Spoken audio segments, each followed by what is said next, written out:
7h39 sur Europe 1, l'heure de la touchable, le regard de Bertrand Chameroy sur l'actualité. Bonjour Bertrand. Bonjour Mathieu. Oh là là là, vous tirez une de ces tronches et on sourit là, c'est jour de fête.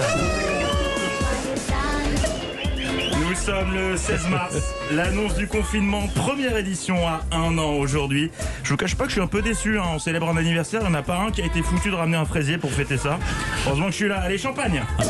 1 an déjà, ressenti 12, et en même temps, j'ai l'impression que c'était hier Mathieu. Avec des cheveux courts, Mathieu, tu ressemblais encore à un premier communion. Et je me souviens très bien de ce qu'il a dit ce matin-là. Il y a 1 an, il y a un siècle, il y a une éternité. Dès demain, midi, et pour 15 jours au moins, nos déplacements seront très fortement réduits. Nous sommes en guerre. À l'époque, on pensait que ça durerait un peu plus de 15 jours. On applaudissait le personnel soignant aux fenêtres. Ah, c'était le bon temps. 1 an plus tard, où en sommes-nous ? On est passé de « nous sommes en guerre » à « nous sommes en galère ». Nous vivons notre 52e semaine décisive. D'affilée. D'affilée, oui. En moins de 24 heures, on nous a dit « il faut avoir confiance dans l'AstraZeneca », puis nous suspendons la vaccination de l'AstraZeneca.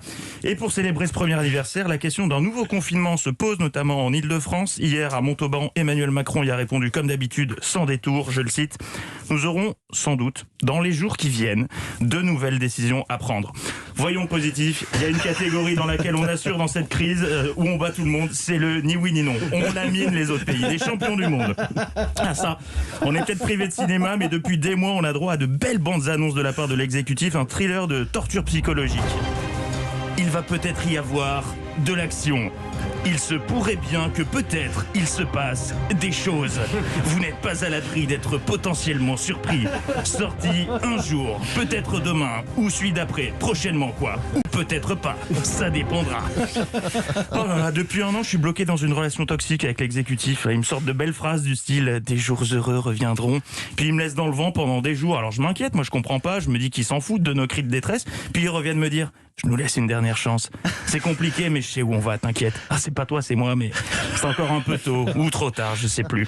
Alors j'essaie de prendre du recul, de la distance, mais c'est plus fort que moi, je replonge à chaque fois. Dès qu'il m'appelle à 20h ou le jeudi à 18h, je regarde, je réponds. Ça s'appelle de la perversion narcissique, j'ai lu ça dans Biba. Bref, bon anniversaire le confinement. Allez, pour fêter ça, ça me fait plaisir. Ce midi, je vous invite tous au restaurant.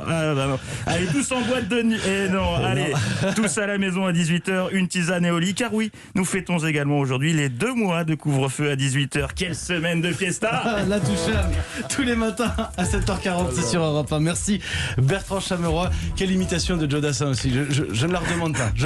Non. Peut-être l'aurons-nous un jour ou l'autre à nouveau dans la matinale.